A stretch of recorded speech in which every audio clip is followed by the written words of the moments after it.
کہ 25 ارب روپے کی یہ رقم اور اس کے بعد جو دوسرے کیسز جو بنے ہیں کہ ان میں ان کا جواب کیا ہے؟ جب آپ ان سے پوچھتے ہیں کہ آپ نے اتنے پیسے آپ کے اکاؤنٹ سے نکلے، وہ کہتے ہیں میں نے پنجاب میں میٹرو بنائی۔ اب سوال یہ ہے کہ نون لیگ اور حکومت میں سے کس کا موقف درست ہے اور کس کا غلط ہے؟ کیا واقعی نون لیگ دور میں بجلی کے غیر ضروری منصوبے لگائے گئے؟ کیا واقعی کیپیسٹی چارجز حکومت کی اپنی ہی جیب میں جا رہے ہیں؟ کیا واقعی پی ٹی آئی حکومت نے کسی کو نوازنے کے لیے گیس معاہدوں میں تاخیر کی؟ اور کیا واقعی نون لیگ کے لگائے گئے بجلی کے منصوبے اضافی اور غیر ضروری تھے؟ جواب لیں گے تحریک انصاف کے صداقت علی عباسی صاحب سے اور نون لیگ کی عظمہ بخاری صاحبہ سے، دونوں کا بھائی صاحب آغاز میں آپ ہی سے کرتا ہوں سر، یہ کیا آپ نے کیپیسٹی چارجز آپ بھر رہے ہیں مگر ساتھ میں آپ بجلی بھی مہنگی کرتے جا رہے ہیں۔ شہباز شریف صاحب نے جواب دے دیا کہ جو کیپیسٹی چارجز آپ لے رہے ہیں یہ تو حکومت کے کھاتے میں آ رہے ہیں، پہلے بھی آ رہے تھے اب بھی آ رہے ہیں، تو سر اگر آپ کو لگ رہا ہے کہ نہیں آنے چاہیے تو آپ عوام سے لینا بند کر دیں۔ علی حیدر بہت شکریہ۔ جب ہمیں گورنمنٹ ملی تھی تو جو کیپیسٹی چارجز ہم پرائیویٹ آئی پی پیز کو پے کر رہے تھے وہ تھے 400 ارب، 3 سال میں وہ ہو گئے 850 ارب اور اگلے 2 سال میں وہ ہو جائیں گے 1500 ارب۔ اب ہم ان کو ختم کیسے کر دیں؟ کیونکہ حکومت پاکستان نے سوورن گارنٹی دی ہوئی ہے اور 15 سال کے لیے یہ گارنٹی دی ہوئی ہے پرائیویٹ انویسٹرز کو کہ آپ آئیں پلانٹ لگائیں ہم آپ کو پیسے دیں گے۔ اب اگر یہ سارے پلانٹ ملا کے جو بجلی بنتی ہے وہ 37 سے 38 ہزار میگا واٹ ہے، اور جو یہ چھوڑ کے گئے ٹرانسمیشن جس کو ہم ترسیلی نظام کہتے ہیں، جو بجلی گھر سے بجلی ایک کنزیومر تک پہنچاتی ہے، فیکٹری تک پہنچاتی ہے، وہ 20 سے 22 ہزار میگا واٹ تھا۔ اب ہم مجھے بتا دیں کہ یہ جو 15 ہزار میگا واٹ کی بجلی کی قیمت حکومت ادا کر رہی ہے in private I P Ps کو، وہ کہاں سے آئے گی؟ ظاہر ہے میاں صاحب نے، زرداری صاحب نے اپنے دور میں یہ منصوبے لگائے، اور سب کو پتہ ہے کہ جو ٹی ٹیز میں پیسے آ رہے ہیں، جو شہباز شریف صاحب کے ملازموں کے اکاؤنٹ میں 2600 کروڑ روپے آ گیا ان کو پتہ نہیں ہے، حمزہ صاحب کے ملازموں کے اکاؤنٹ میں پیسے آ رہے ہیں اور ان کے ذاتی اکاؤنٹ میں آ رہے ہیں، وہ کہتے ہیں میں بزی تھا میرے اکاؤنٹ میں اربوں روپے آگے مجھے پتہ ہی نہیں چلا۔ تو یہ میرے بھائی وہی پیسے ہیں جو یہ آئی پی پیز کمیشن کے مد میں الیجڈلی ان کو دیتے رہے، اور آج پاکستان اس بجلی گرمی میں کیپیسٹی ہونے کے باوجود ترسیل کا نظام نہ ہونے کی وجہ سے بجلی کنزیومر تک پہنچا نہیں سکتا۔ گو کہ 4000 میگا واٹ اس حکومت نے اس میں ایڈ بھی کیا ہے، ابھی بھی 100 ارب روپیہ رکھا ہے تاکہ یہ بجلی جو بہت مہنگی ہے، ظلم ہے اس قوم کے ساتھ اور اس کے پیچھے کرپشن ہے وجہ وہ لوگوں تک پہنچ سکے، لیکن پورے پاکستان نے بجلی دینی تھی، ہم تو اس کا بھی انتظار کر رہے تھے عباسی صاحب، وہ پتہ نہیں کب لگنے تھے، وہ بھی لگ جاتے، چلے کم سے کم ان سے جان چھوٹ جاتی۔ آپ کی اچھی بات ہے کہ آپ ہمارے 3 سال کے وعدوں کا انتظار کر رہے ہیں۔ 40 سال سے اس ملک میں جو لوگ حکمران تھے ایک ڈیم نہیں بنا سکے 40 سال میں، اس لیے کہ ڈیم کی بجلی سستی ہے، وہ بجلی پہ آپ کو نہ فیول لگتا ہے، نہ فرنس آئل لگتا ہے، نہ اس میں ایل این جی لگتی ہے، نہ اس میں کھانچے آتے ہیں، نہ اس میں کمیشن تھی، اس لیے بجلی کا مکس بھی غلط ہے۔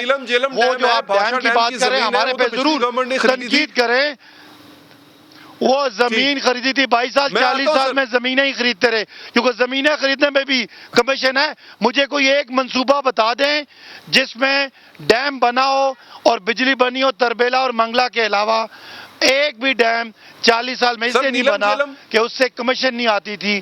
کمیشن نیلم جیلم کی جو بھی دیکھیں، نیلم جیلم کی بجلی اس دور میں اس نے آنا ہے، پرانے دور میں کوئی اس کی جو ہے نا وہ پروڈکشن شروع نہیں ہو سکی۔ کوئی بڑا ڈیم جس طرح ماضی میں ہم نے سنے نا، ماضی میں ہم نے ڈیم جو بنایا تربیلا ڈیم یا منگلا ڈیم، اچھا یہ بتائیں چلیں اگر آپ کسی ایک ڈیم کی بات 38,000 میگا واٹ میں سے اگر 150-200 میگا واٹ آ بھی گیا تو کیا قوم کی بجلی کا مسئلہ حل ہوا ہے؟ یہ جو پیسے آ رہے ہیں ان کا ٹریس نہیں ہو رہا، ان کا منی ٹریل نہیں ہو رہی، یہ وہی پیسے ہیں نا۔ دور میں فرنس آئل پہ کتنے شفٹ ہو گئے ہم، میں اس پہ بھی آتا ہوں سر، آپ کے دور میں بھی ہم فرنس آئل پہ شفٹ ہوئے ہیں، بہت زیادہ شفٹ ہوئے ہیں۔ عظمہ صاحبہ عظمہ صاحبہ ایک کام نہیں آپ نے چج کا کیا جی. آپ نے بجلی گھر آپ نے جو لگائے مہنگے لگائے ہیں, کیپیسٹی چارجز پے کرنا پڑ رہے ہیں, ہمارا سیکولر ڈیٹ کنٹرول میں نہیں آ رہا. 1500 ارب پے کرنا پڑے گا, 1500 ارب.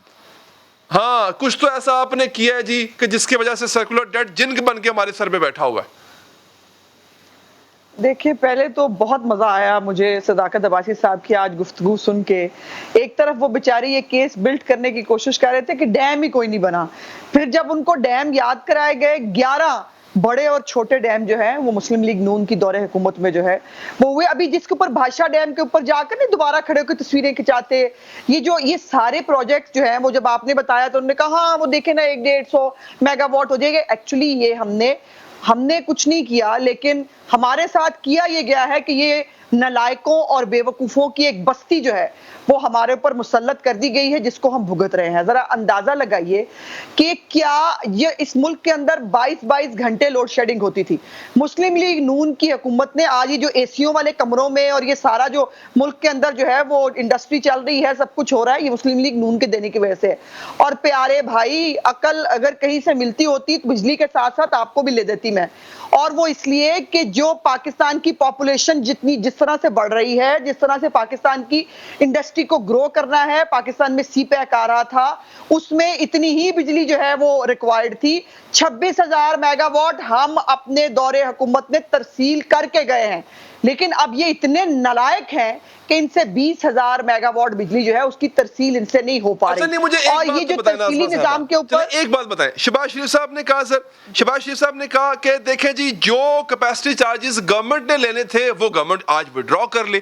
پہلے تو مجھے بات بتائیں گورنمنٹ لے کیوں رہی تھی؟ چلیں اگر لے بھی رہی تھی تو آپ یہ وڈرا کر سکتے ہیں, ایک بات. دوسرا یہ گورنمنٹ کے وڈرا ہو سکتے ہیں جو پرائیویٹ کیپیسٹی چارجز ہیں پرائیویٹ کمپنیز کے, اور ہیں بھی, وہ کیسے وڈرا ہو سکتے ہیں؟ اس کے بارے میں یہ کیا کریں؟ وہ تو آپ معاہدہ کر گئے, ان کو بھرنے پڑیں گے. یہ 1500 ارب روپے اب کہاں سے لے کے دیں ان کو؟ دیکھیے یہ جو بجلی کی قیمت, حیدر تھوڑا سا یہ بھی دیکھو کہ بجلی کی قیمت جو ہے وہ ہم اپنے دور حکومت میں جب یہ چور ڈاکوؤں کی حکومت تھی تب وہ جو ہے وہ 9 روپے جو ہے وہ بجلی کی قیمت سے شروع ہوا تھا, اور آج ان کے دور حکومت میں ہم 23 روپے پہ پہنچ گئے ہیں. اور ابھی بھی یہ جو بجلی اتنی مہنگی کر کے روز پیٹرول کی 15 دنوں بعد پیٹرول بم گراتے ہیں ہمارے اوپر, اس کے یہ اتنے سارے یہ جو انہوں نے 8,000 ارب تو خود اکٹھا کر کے دینا تھا نا ہمیں. یہ جو بھاشن یہاں دے رہے ہیں نا بیٹھ کے, وہ ٹی تو فلانی تو یہ تو وہ تو, یہ جا کے کبھی عدالت میں دے دیا کریں. عدالت آپ کے منہ کے اوپر تماچا مارتی ہے وہ ججمنٹ لکھ کے, جس کے اندر وہ کہتی ہے کہ نیب جو ہے وہ عام ٹیسٹنگ کے لیے استعمال کرتا ہے. آپ صرف الزامات لگا سکتے ہیں, اور وہ الزامات انہوں نے کس پہ نہیں لگائے. ہمارے 27 لوگ ان کی وجہ سے نیب میں گئے اور سب عدالتوں سے سرخرو ہو کے واپس آئے. وہ جو این آر او تھا نا وہ انہوں نے جہانگیر ترین کو تو دے دیا, جو چینی چور تھا اس ملک کا اس کو این آر او دے دیا, اور اسے کہا کہ جی اس کی تو گرفتاری کی ضرورت نہیں ہے, اور جو اس شوگر مافیا کو پال رہا تھا تو یہ. اور ندیم بابر کہاں ہے بتائیے مجھے؟ ندیم بابر صاحب کو کون سی کس بات کے اوپر ہٹایا گیا تھا؟ کوئی تحقیقات ہو رہی تھی نا, کیا ہوا اس تحقیقات کا بتائیے. دوسرا آئی پی پیز کے حوالے سے عمران خان صاحب نے ایک کمیشن بنایا تھا علی, اور مجھے آج بتائیے کہ وہ کمیشن کہاں ہے, اس کی رپورٹ کہاں ہے, ان کی جو ندیم بابر کی تحقیقات ہے وہ کہاں ہے. انہوں نے ندیم بابر کو خوب جو ہے وہ لوٹنے کے لیے, اس نے آپ کو یاد ہوگا اس نے 4 دن پہلے 26 تاریخ کو پیٹرول کی قیمت بڑھا کر, جی اب تو حفیظ شیخ صاحب کو بھی نیب پڑ گئی ہے پیچھے ان کے. حفیظ شیخ صاحب کو بھی بلا لیا جی کراچی نیب نے. یہ جناب آپ کا پوائنٹ آ گیا. عباسی صاحب حفیظ شیخ صاحب کو پچھلے دور حکومت کا پوچھا ہے, اس دور حکومت کا نہیں پوچھا. اس دور حکومت کا ان کو بعد میں پوچھیں گے, آپ دیکھیے گا. تو ان کو بھی پوچھنا چاہیے تھا نا کہ پچھلے دور حکومت میں کیا گل کھلا کے آئے ہیں. عباسی صاحب آپ کو بھی پوچھنا چاہیے تھا نا کہ حفیظ شیخ صاحب جو لانڈری میں جھل جاتا ہے وہ ہو جاتا ہے. ایک تو یہ جو سرخ رو ہوئے ہیں, یہ میں بڑا حیران ہوں کہ ایک ملزم جس پہ اربوں روپے کی کرپشن کا الزام ہے اس کو نیب اٹھا کے جیل میں ڈالتی ہے, اور جج صاحب کہتے ہیں نہیں ابھی چونکہ نیب کا ریفرنس لیٹ ہے، اس ملزم کو گھر سے جا کے اپنی چوری کا حساب دینا چاہیے. اگر وہ سرخرو ہے پھر تو بلے ہی بلے، بڑا سرخرو ہے کہ کوئی الزام واپس نہیں ہے. 2600 کروڑ روپیہ شہباز شریف صاحب کے ملازموں کے اکاؤنٹ سے نکلتا ہے اور وہ ان کو پتہ نہیں ہے، وہ سرخرو ہو گئے. حمزہ صاحب کے اکاؤنٹ میں اربوں روپے ڈلتے ہیں، ان کو پتہ نہیں چلتا. میری بہن عظمہ بخاری نے گو کہ تھوڑا سا جھوٹ بولا کہ 26,000 میگا واٹ انہوں نے کہا کہ ترسیل تھی، جو میں نے کہا 20 سے 22 تھی. چلے 26,000 بھی مانے تو آج آپ کے ٹی وی پہ مسلم لیگ نون کی جو ترجمان ہیں وہ مان گئی ہیں کہ 37,000 میگا واٹ بجلی بنتی ہے، 26,000 ترسیل ہوتی ہے. 11,000 میگا واٹ کے ہم پیسے ان کمپنیوں کو دیتے ہیں جن سے ہم نے کمیشن کھائی تھی، اور وہ پاکستانی عوام مان گئے ہیں اس سے فائدہ میں نہیں کہ اٹھا آپ نے سکتی. ترسیل کے دوسری بات نظام میں یہ 1% مجھے اضافہ بات نہیں کرنے کیا. دیں. 3 سال میں آپ بھی مان گئے ہیں سر. نہیں سنیں، نہیں میں بتا رہا ہوں کہ 4,000 میگا واٹ کا ہم نے اضافہ کیا. ایک اور انہوں نے بات کی کہ ہم 9 روپے کی بجلی تھی اب 23 روپے کی ہو گئی ہے. تو میں نے میری بہن بتایا کہ 400 ارب روپیہ ہم نے دینا تھا 2018 کو اور 8,800 ارب اب دے رہے ہیں اور 2 سال بعد 1,500 ارب دیں گے. یہ تمام معاہدے ان کمپنیوں کے ساتھ محترم نواز شریف جو مفرور ہیں انہوں نے کیے تھے، ہم نے نہیں کیے، ہمیں دینا پڑ رہے ہیں. اب معاہدوں سے نکلیں گے تو دنیا مذاق اڑائے گی کہ یہ کس طرح کا ملک ہے. ایک وزیر اعظم ہم سے کمیشن لے کے وعدے کر کے ہم سے معاہدے کرتا ہے اور دوسرا توڑ دیتا ہے. آپ کی ہمیں پرواہ نہیں ہے، ملک کی پرواہ ہے. تیسری بات یہ کہ آپ نے یہ جو بات کی کہ جو 26,000 میگا واٹ کی، وہ آپ کی ایکسیپٹنس ہے، آپ نے مان لیا. اگر آپ نے کوئی ایک ڈیم سوائے زمین خریدنے کے، وہ مشرف کے دور سے، پیپلز پارٹی کے دور سے وہ منصوبے آ رہے ہیں، آپ نے صرف زمینیں خریدی ہیں جو آپ کا کام ہے. اچھا ایک بات اور بتائیں نا بھائی صاحب، ان کا الزام یہ بھی ہے کہ ایک منٹ میں کریکشن کروں. یہ نیلم جیلم کوئی ڈیم نہیں ہے. نیلم جیلم ان کو بتائیں، ڈیم میری بہن کچھ اور ہوتا ہے، رن آن ریور کچھ اور ہوتا ہے. یہ چلتے ہوئے پانی سے بجلی بنتی ہے، یہ ڈیم نہیں ہے. ذرا ڈیم کی ڈیفینیشن میری بہن ڈیفینیشن گوگل سے چیک کر. اچھا ٹھیک، آپ مجھے ذرا موقع دیجئے. علی ذرا موقع دیجئے. چلیں آپ یقین مانیے آج ایسے لگ رہا ہے کہ جو کوئی کسی بھینس کے آگے ہم بین بجا رہے ہیں. ان کو اتنا علم نہیں ہے، ان کو اتنا اندازہ نہیں ہے کہ جب یہ رپورٹ لے کے آتے ہیں نا، جب جو ان کو پڑھاتا ہے اپنے ٹیچر کو بدل لیں. آپ کا ٹیچر بہت نالائق ہے. اس نے آپ کو یہ نہیں بتایا کہ جو 36,000 میگا واٹ کا آپ نے یہ راگ الاپ رہے ہیں آپ، یہ میچور کب ہوا تھا. اور اپنے ذرا ٹیچر سے پوچھ لیجئے گا، ڈیم جو ہے وہ بڑا ڈیم جو ہے وہ کتنے سال میں بنتا ہے؟ وہ 5 سے 8 سال کے اندر بنتا ہے. لیکن آپ نے 350 چھوٹے ڈیم بنانے تھے کے پی کے اندر. آج 8 سال ہو گئے کے پی کے کی حکومت کو. مجھے ذرا بتا دیجئے کہ وہ 350 ڈیم جو آپ نے بنانے تھے وہ کہاں گئے؟ پہلی بات. دوسری بات یہ ہے کہ ہم نے بجلی کا جو نظام تھا، ہم جو ہے وہ آپ کی طرح کے شارٹ ٹرم سلیکٹڈ وزیر اعظم نہیں ہیں. ہم وہ تھے جو آگے کی سوچ رکھتے ہیں. پاکستان کو گرو کرنا تھا، سی پیک کو گرو کرنا تھا. انہی حرکتوں اور انہی باتوں کی وجہ سے اس ملک میں کوئی انویسٹمنٹ کرنے کے لیے تیار نہیں ہے. آپ کی اطلاع کے لیے کہ پاکستان کے اندر انویسٹمنٹ جو ہے وہ اس کے اندر 82% کمی ہوئی ہے بیرونی انویسٹمنٹ کے اندر. ان کی ان حرکتوں کی وجہ سے سی پیک ہوا. ان کی ان حرکتوں کی وجہ سے، ان باتوں کی وجہ سے جو ہے وہ کمیشن اور جا بھائی دینا ثبوت دو جا کے. یہ ایک منٹ علی خواجہ آصف کی جو ہے وہ بیل کے اندر جو ہے کورٹ نے لکھا، اس نے کہا کہ اس کے اوپر کوئی نہ جو ہے وہ قومی خزانے کو لوٹنے کا الزام ہے، نہ انہوں نے قومی خزانے کو نقصان پہنچایا. جو سعد رفیق کے انہوں نے کہا کہ نیب آرم ٹویسٹنگ کرتا ہے اپوزیشن کے لوگوں کو. جو اپنے احسن اقبال صاحب ہیں ان کے لیے کہا کہ انہوں نے ایسا کوئی کام نہیں کیا جس کے اندر کوئی کرپشن ہوتی ہو. شہباز شریف صاحب کو 2 دفعہ جو ہے وہ 5 بینچ جو ججز ہیں ان میں سے 4 نے یونانیمسلی کہا کہ ان کے اوپر کوئی الزام نہیں ہے، اور الزام جو ہے وہ نہ ہونے کی وجہ سے ان کو بیل ملی. کبھی آپ جو ہے وہ مجھے پڑھانے کی بجائے ذرا کسی دن اگر تھوڑا سا آپ کو جو ہے وہ وقت مل جائے تو مہربانی کر کے جو بیل کے جو پیپرز ہیں نا، جو ضمانتیں آئی ہیں، وہ ان کو شرم سے ذرا آپ کبھی پڑھ لیجئے گا، پھر گلے میں ڈال کے یا تکیے کے نیچے رکھ کے سوئیے گا، آپ کو کافی سکون ملے گا. میں آپ کا موقف آ گیا عظمہ جی. آپ دونوں کا بہت بہت شکریہ، آپ نے وقت دیا. یہاں پر ایک وقفہ لیتے ہیں. وقفے کے بعد ایک بڑی عجیب صورتحال ہے. حکومت اپنی ریویو پٹیشن کے آئے ہوئے فیصلے پر ایک اور ریویو کروانا چاہ رہی ہے اسی عدلیہ سے جو پہلے فیصلہ دے چکی ہے. بات کریں گے جسٹس قاضی فائز عیسیٰ کیس کے حوالے سے اس وقفے کے بعد.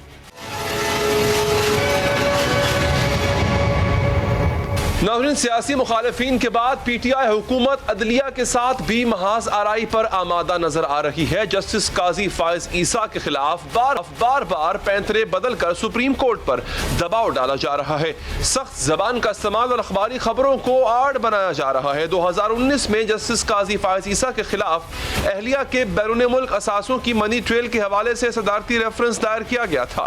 جسٹس قاضی فائز عیسیٰ نے صدارتی ریفرنس کے خلاف سپریم کورٹ کے جون 2020 کے فیصلے کے کچھ پیراگراف ان پر نظر ثانی کی درخواست دائر کی تھی اور رواں برس 27 اپریل کو سپریم کورٹ کے 10 رکنی بینچ کی اکثریت نے جسٹس قاضی فائز عیسیٰ نظر ثانی کی درخواستیں منظور کر لی تھیں. اور اب حکومت چاہتی ہے کہ سپریم کورٹ جسٹس قاضی فائز عیسیٰ نظر ثانی کیس کے فیصلے پر دوبارہ نظر ثانی کرے. یعنی سپریم کورٹ نے ایک فیصلہ دیا جس پر قاضی فائز عیسیٰ نے نظر ثانی کے لیے درخواست کی. عدلیہ اس کیس پر دوبارہ فیصلہ سنایا. اب حکومت چاہتی ہے کہ اس نظر ثانی شدہ فیصلے پر ایک اور نظر ثانی کی جائے جس کی پاکستان کی تمام عدالتی تاریخ میں کوئی مثال موجود نہیں ہے. لیکن حکومت پھر بھی بضد ہے کہ سپریم کورٹ جسٹس قاضی فائز عیسیٰ کے نظر ثانی فیصلے کے ایک بار پھر نظر ثانی کرے اور اس مقصد کے لیے سخت زبان سے لے کر اداروں کے درمیان استعمال تک سپریم کورٹ دباؤ ڈالنے کے لیے ہر حربہ آزمایا جا رہا ہے. جس کی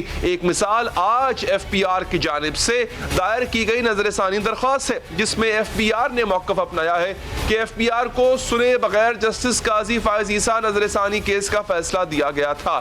سرینا عیسیٰ لندن کی 3 جائیدادوں کی وضاحت نہیں کر سکی تھی. ایف پی آر کے نوٹسز کے باوجود سرینا عیسیٰ رقوم کی بیرون ملک منتقلی پر وضاحت نہیں دے سکی تھی.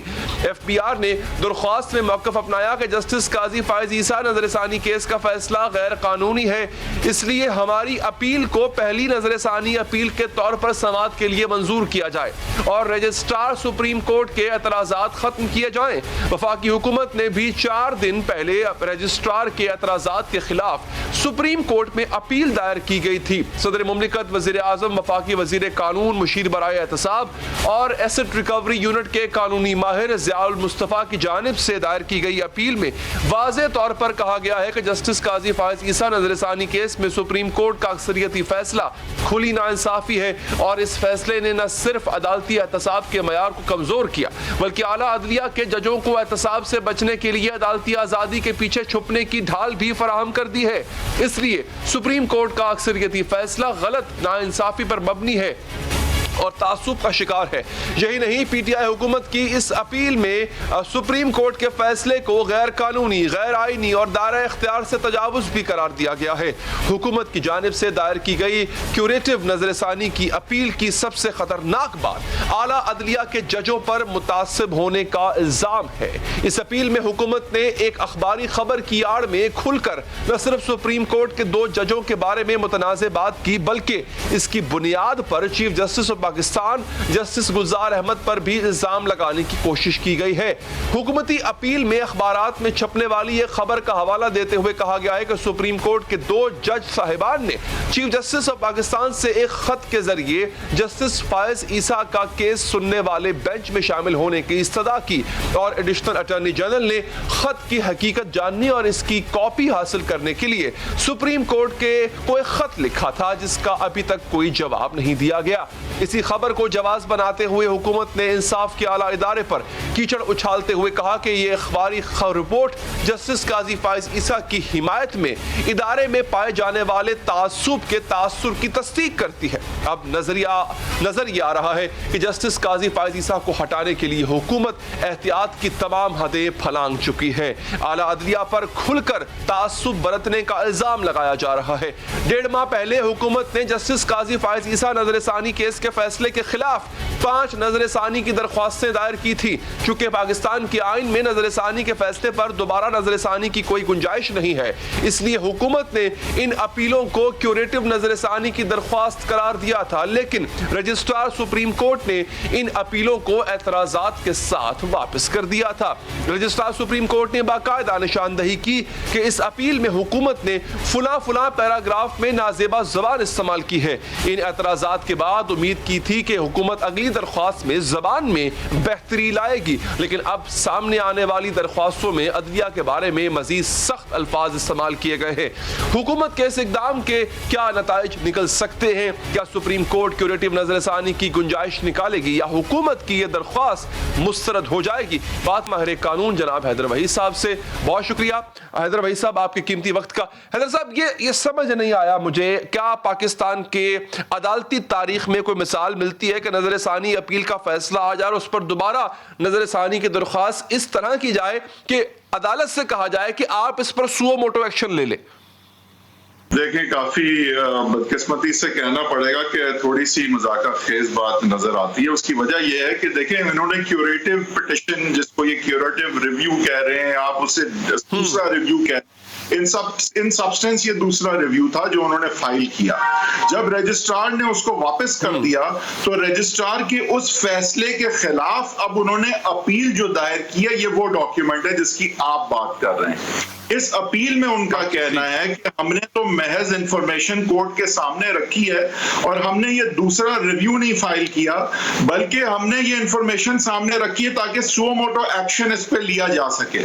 اب علی حیدر صاحب, آپ مجھ سے زیادہ سمجھ بوجھ رکھتے ہیں, مجھے کوئی یہ بتا دے کہ سو موٹو تو سر جب ہوتا ہے جب آپ کو سنوائی عام پروسیجر میں نہ مل رہی ہو, یا پھر کوئی چیز جو آج تک سنی نہیں گئی ہو, سپریم کورٹ از خود نوٹس لے کہ نہیں اس کو سنا جانا چاہیے.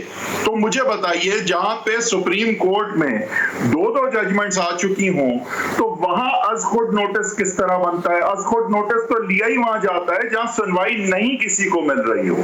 دوسری بات یہ ہے کہ جب اس طرح کی چیز فائل کی جاتی ہے تو انڈین سپریم کورٹ سے بورو کر کے جو ہے دلیل یہ دی گئی ہے کہ سپریم کورٹ نے ایک دفعہ کیوریٹو ریویو جو ہے اور سو موٹو اور اس طرح کی بات کو جو ہے وہ کیا تھا, حالانکہ دوسرا ریویو وہاں بھی بارڈ ہے. لیکن وہاں یہ دیکھا گیا تھا کہ اس صورت میں بہت ہی ریئرسٹ آف ریئر کیسز کہا, اور پھر کہا جہاں پہ ڈیو پروسیس نہ ملا ہو, کسی کو آپ نے سزائے موت سنا دی اور وہ پارٹی تھا ہی نہیں کیس میں, آپ نے اس جج کے سامنے کیس چلایا جو اس میں انٹرسٹڈ تھا کیس میں, اور اس وقت یہ بات ڈسکلوز نہیں ہوئی تھی, آج ریویل ہو رہی ہے. یہ اس زمرے میں بات آتی ہے جو کہ انڈین سپریم کورٹ نے, اور یہ بات کو اس ریویو پٹیشن کہہ لیں, اس کو یا درخواست کہہ لیں یا انفارمیشن کہہ لیں, اس پہ بڑی سخت زبان استعمال کی گئی ہے پریویس ججمنٹ کے حوالے سے. یہاں تک کہہ دیا کہ یہ تو جی اسلامک جورسپروڈنس کے خلاف تھا جو آپ نے فیصلہ دیا, یہ بیسک ہیومن رائٹس کے خلاف ہے جو آپ نے فیصلہ دیا, یہ باعث ہے, یہ باعث تک کہہ دیا ججز کو وہاں پہ. تو اب یہ تمام چیزیں جو مطلب کہی جا رہی ہیں, جی دیکھیں علی حیدر صاحب, یہاں پہ یہ سمجھیں کہ پاکستان میں اس چیز کی کوئی جو ہے کوڈیفائیڈ سٹیچوٹری قانون یا آئین میں کوئی نوید نہیں ہے اس چیز کی. یہاں پہ جو بات کی جا رہی ہے وہاں پہ ہمیں بورو کرنا پڑے گا دیگر جورسڈکشن سے, جہاں پہ جو کرائیٹیریا فکس کیا گیا ہے اس طرح کے سو موٹو ایکشن کا, جہاں پہ ریویو ڈسمس ہو چکی ہو, وہ کرائیٹیریا بالکل مختلف ہے جس طرح میں نے آپ کو بتایا. تو اگر ہم وہاں سے بورو کرنے کی اجازت دے بھی دیں, جو کہ کورٹ دے سکتی ہے, تو وہاں کا کرائیٹیریا یہاں میٹ ہوتا نظر نہیں آ رہا. آلدو یہ اس کا فیصلہ تو اب سپریم کورٹ خود کرے گی کہ رجسٹرار نے جو ان کی ریویو واپس کر دی یہ کہہ کے کہ دوسرا ریویو بارڈ ہے سپریم کورٹ رولز میں, آئین میں گنجائش نہیں ہے, تو لہٰذا وہ فیصلہ رجسٹرار کا درست تھا, قانونی تھا, آئینی تھا یا نہیں تھا. اچھا حیدر صاحب, ایک بات میری سمجھ میں نہیں آ رہی ہے, آپ قانون کے بھی ماہر ہیں اور آپ حالات حاضرہ پہ بھی نظر رکھتے ہیں سر, واٹس دا ڈیسپریشن مجھے سمجھ نہیں آ رہی. یہاں پہ میں یہ دیکھتا ہوں, سانحہ ساہیوال آپ کو پتا ہوگا, معصوم لوگوں کو ان کے بچوں کے سامنے مار دیا گیا سر.